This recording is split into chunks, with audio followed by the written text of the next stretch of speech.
Now, both the Prime Minister and the family of Mark Duggan have called for calm following an inquest jury's decision that he was lawfully killed by a police marksman despite being unarmed. The family say they plan to hold a vigil in Tottenham at the weekend. Unrest in the North London borough sparked riots across England following his death in 2011. So can police prevent a breakdown in relations with the local community this time? Our Home Affairs correspondent Darshana Soni has this.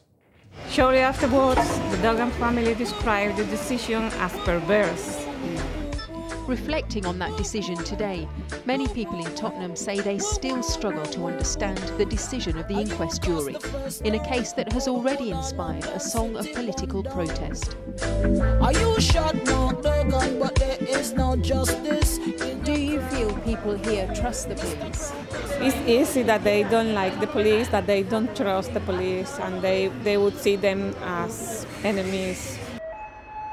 That's the perception that the police must overcome. And so this morning, prominent members of the community were invited to Scotland Yard to meet with the Met Commissioner.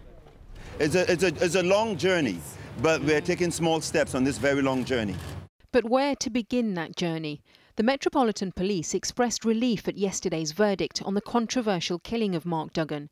But the force knows that many, including Mr Duggan's family, reject the findings of the inquest that the 29-year-old was lawfully killed, even though he was unarmed. The unarmed man was murdered! Last night in Tottenham there were warnings of unrest. But although a small crowd gathered outside the police station, we found that the mood was more reflective. We all feel helpless. Helpless. So that's what the verdict has done. It's made us feel helpless. Because I can't look at them and think, yeah, I'm safe with them. They could kill me. They could kill me. And I know my skin colour, they could kill me. That's even more of an incentive for them to kill me.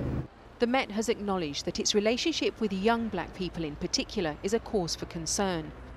Has this been a PR disaster for the Met? You're the media person, not me, I don't know about that. All I would say is where we are now is that we've had 10 ordinary men and women of a London jury have said that Mark Duggan was lawfully killed.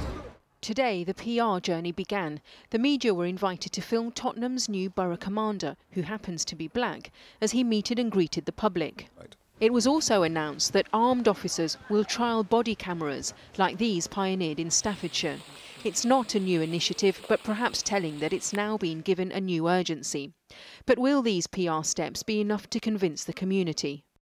I spoke to Hesketh Benoit and his son Dominic. Hesketh is an engineering teacher.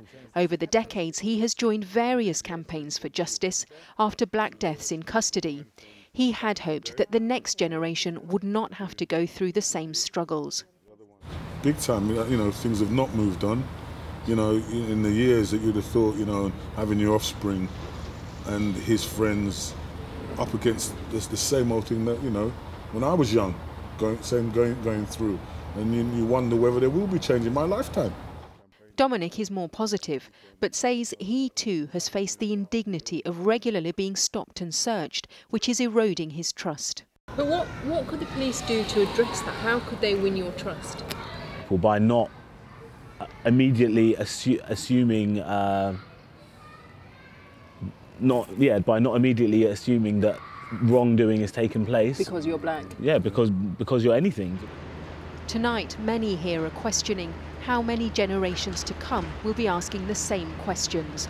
Darshana Soni, Channel 4 News, Tottenham.